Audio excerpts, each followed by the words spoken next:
China Pakistan से गधे मांग रहा है और पाकिस्तान से लाखों की तादाद में वहाँ गधे भी जा रहे हैं। लेकिन अब एक और नई खबर सामने आ चुकी है कि इतने बड़े ऑर्डर चाइना से मिल चुके हैं। चूँकि चाइना में गधों की डिमांड बहुत ज़्यादा है, वो गधों की स्किन को बॉयल करके कॉस्मेटिक्स में और मेडिसिन वगैरह में भी इस्तेमाल करते हैं, इसलिए उनको गधे ज़्यादा चाहिए, ऑर्डर बहुत ज़्यादा है। तो इसी बड़े ऑर्डर को और गधों की डिमांड को देखते हुए पाकिस्तान के अंदर गधों की प्राइसेस आसमान को छू रही हैं। एक गधा 3 लाख का हो चुका है पाकिस्तान के अंदर। रिसेंटली जो डाटा आया था उसके मुताबिक लगभग 28 लाख से ज़्यादा चाइना को गधे जा चुके थे। क्या हम कूड़ा वगैरह उठाएंगे ज़्यादा से ज़्यादा, और क्या करेंगे? उनको बोतलें या रद्दी वगैरह बेचेंगे या कूड़ा वगैरह ऐसे ही कर सकते हैं, और तो हम कुछ नहीं कर सकते। हमें चाहिए पाकिस्तान हुकूमत के यहाँ पे जैसे बुर्ज खलीफा है, यहाँ पे भी आप एक उसके जितना मतलब कोई बड़ा सा बनाए, बिल्डिंगें बनाए। वो बुर्ज खलीफा दुबई के अंदर बनाए, यहाँ क्या बनाए? यहाँ पे लाहौर मॉल बना लें, जैसे लाहौर मॉल नाम रख लें आप। लेकिन ऊंचाई बुर्ज खलीफा जितनी है, ऊंचाई थोड़ी सी कम हो जाए। बात यह है कि वहाँ पे जिस चीज़ के लिए इस्तेमाल होता है कॉस्मेटिक्स में और मेडिसिन में, और समझ लें कि वहाँ पे जाके गधे की हड्डियाँ से लेके हर चीज़, ये जो ब्यूटी क्रीम वगैरह बनती हैं, ये दूसरी अच्छी अच्छी महंगी ब्रांड की कॉस्मेटिक्स हैं, उसमें चेहरे पे जो लेडीज़ लगाती हैं उसमें गधे की चर्बी है। और ये तो उसके ऊपर मेंशन भी किया हुआ उन्होंने, ऐसी कोई बात नहीं है, लोगों को पता है, जिसको नहीं पता वो एक अलग बात है। तो समझ लें कि वो जब उनको गधा अगर 3 लाख का यहाँ से लेंगे, तो वो जब उसकी वो कैलकुलेशन निकालेंगे कि जो हमने जहाँ पर दिया गोश्त से लेके हर चीज़, तो वो उनको 7 लाख 8 लाख रुपए में जाता है। तो वो पता नहीं, शायद इंडिया भी हो सकता है कल को हमारा मार्केट का शेयर होल्डर बन जाए, ब्रीथ बन जाए। कुछ भी कहा जा सकता है। वो गधे क्यों इस्तेमाल करेंगे? वो तो चाइना और ये जो मतलब कि गैर मुस्लिम लोग हैं वो मेरे ख्याल से खाते भी हैं। हो सकता है हिंदू तो नहीं खाते गधे, हो सकता है कोई इसका कोई और भी इनको मतलब कोई खाल वगैरह है, कोई इस तरह कोई यूज़ करते हो। ज़्यादा वेजिटेरियन ही है। इतना मुझे नॉलेज नहीं है इस बार।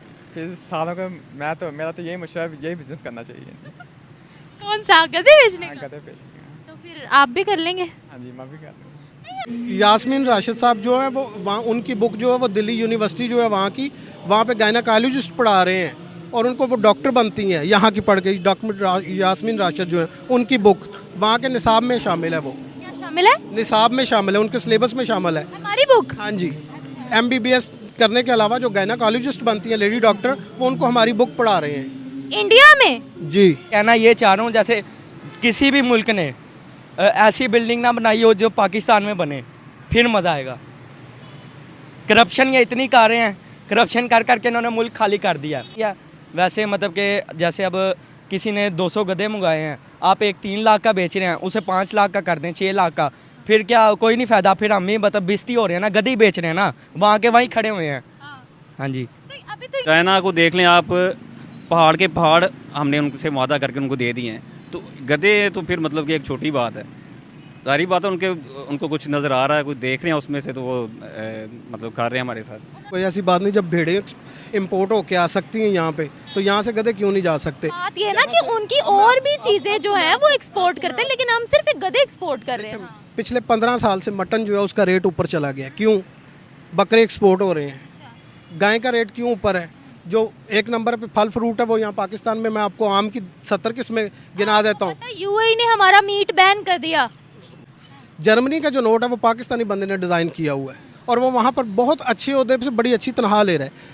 अस्सलाम वालेकुम व्यूवर्स, मैं आपकी होस्ट निम्रा। पाकिस्तान एक नासूर है, और जब तक इसका ऑपरेशन नहीं होगा तब तक इस कैंसर की समस्या का समाधान नहीं होने वाला है, और आज इसकी शुरुआत हो रही है।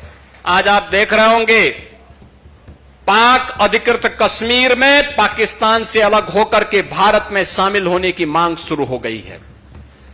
बलूचिस्तान में पाकिस्तान से अलग होने की मांग उठ खड़ी हो गई है। बिल्कुल सही कहा, क्योंकि जिस तरह के पाकिस्तान के हालात हो चुके हैं, ये तो मुल्क, मैं कहता हूँ आगे आने वाले दिनों में ये तो बर्बाद हो जाएगा।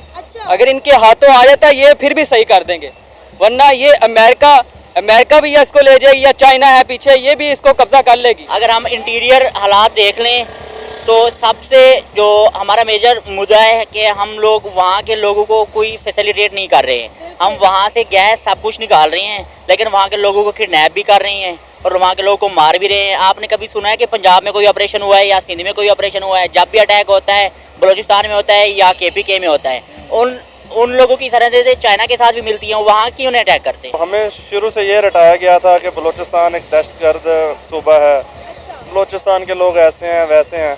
तो ये जो अभी सियासी शऊर पाकिस्तान में आया है, और हमारी जो बहन है मारंग बलोच, ठीक है, उन्होंने अपने बलोचियों की आवाज़ उठाई, उनके जो मिसिंग पर्सनस हैं उनके लिए आवाज़ उठाई, तो अब जाके हमें समझ में आ रहा है कि ये जो हमें शुरू से मुताला पाकिस्तान रटाई जा रही थी कि ये जी फ़लाँ दहशतगर्द है, फ़लाँ दहशतगर्द है, तो दहशतगर्द तो हमने खुद पाले हुए हैं। इंडिया की एक बात तो सच है ना कि हम तो अपनी मौत खुद अपने हाथों पाल रहे हैं ना। बहुत सारे पाकिस्तानी ऐसे हैं जो कहते हैं कि अगर 2 मिनट के लिए इंडिया पाकिस्तान का बॉर्डर खुले तो तमाम पाकिस्तानी इंडिया चले जाएं। इसी तरह ही है, मैं खुद जाऊंगा इंडिया।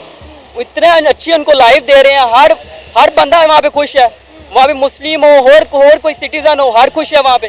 क्यों वहाँ पे उनको हर तरह की सहूलियात मौजूद की जा रही हैं, हर तरह की सहूलियात दी जा रही है। ऐसा ही एजुकेशन का निज़ाम वहाँ पे देखें, वहाँ पे आप हेल्थ का निज़ाम देखें, बिजली का यूनिट सस्ता, पेट्रोल सस्ता, डॉलर सस्ता। इसी तरह ही है, यहाँ पे नौकरियाँ नहीं मिलती, बिजनेस जो होते हैं बिजनेस बंद कर रहे हैं। इंडिया का बॉर्डर चाइना के साथ भी मिलता है, उनकी सिर्फ एक जंग हुई है 1962 में, उसके बाद उनकी कोई एक जंग भी नहीं हुई। सबसे ज़्यादा वो तिजारत इंडिया और चाइना की होती है। हालांकि लद्दाख को लेकर चाइना और इंडिया के दरमियान भी मसले मसाइल हैं, लेकिन उनके दरमियान में अभी तक ट्रेड बंद नहीं हुई।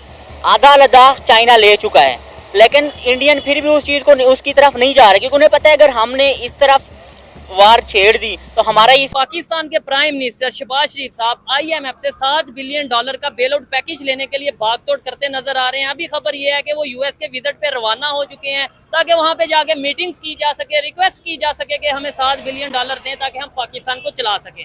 जबकि आप में से बहुत से लोगों को पता होगा कुछ टाइम पहले मालदीव में एक कंपेन चल रही थी वहां की एक पार्टी की तरफ से कि आउट इंडिया, लेकिन अब वहां पे एक कंपेन चल रही है जिसका मतलब ये है, आप ये कह सकते हैं कि वहां पे अब प्रॉपर ये कंपेन चल रही है इंडिया इन IMF आउट। यानी कि कहने का मतलब ये है कि मालदीव का ये कहना है कि हम इस मुश्किल वक्त में IMF के पास नहीं जाएंगे बल्कि इंडिया जो कि हमारा नेबर कंट्री है उससे हेल्प लेंगे। पाकिस्तानी पब्लिक से बात करेंगे कि आखिर क्या वजह है, हमने 78 साल से दुश्मनी पाल रखी है। इंडिया को अगर हम 100 साल रोक भी दें और पाकिस्तान से कहेंगे भाई आप काम करो, फिर भी हम इंडिया को कम्पीट नहीं कर सकते जो इस वक्त की सूरत हाल है। टोटल पाकिस्तान को बने कितना टाइम हुआ है? तकरीबन मेरा ख्याल है 78 साल हो गए। ठीक है, इंडिया भी 78 साल से उन्होंने अपना सफर फिर से स्टार्ट किया। आप कह रहे हैं 100 साल रोक देंगे फिर भी नहीं आगे निकल पाएंगे, नहीं वो 78 साल में 100 साल से ज्यादा आगे निकल गए। मालदीव से खबर है, उन्होंने ये बोला है कि भाई इंडिया से हम हेल्प ले लेंगे, अपना ट्रेड कर लेंगे, बिजनेस कर लेंगे, लेकिन IMF के पास नहीं जाएंगे। मालदीव किस बात पे क्या कहना चाहेंगे? मैं तो यही कहूँगा जी, वो देखें जी एक खुददार मुल्क की तरह वो बिहेव कर रहा है।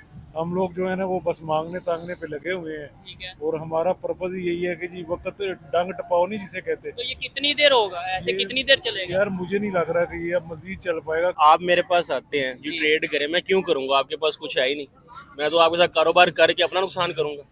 लॉजिकल बात है, लॉजिकल बात है ना। आप चल रहे हैं सारा इमदाद के ऊपर, ठीक है, मैं चल रहा हूँ अपनी मेहनत के ऊपर। मैंने अपना IT का सेक्टर कितना डेवलप कर लिया, आपके पास कुछ है नहीं, ठीक है। आप फलाने मुल्क से भीख मांग रहे हैं, फलाने मुल्क, मैं क्यों आपके साथ काम करना चाहूंगा? मैं ये समझता हूँ स्टॉल वाला ज्यादा कमाता है। इधर से देख लें, ये आप फ्राइज खा रहे थे, जी। कौन सी फ्राइज थी? ये लोडेड फ्राइज थी। और इसकी ये इस बास्केट की क्या कीमत थी? 799, मतलब 800 की ये बास्केट है।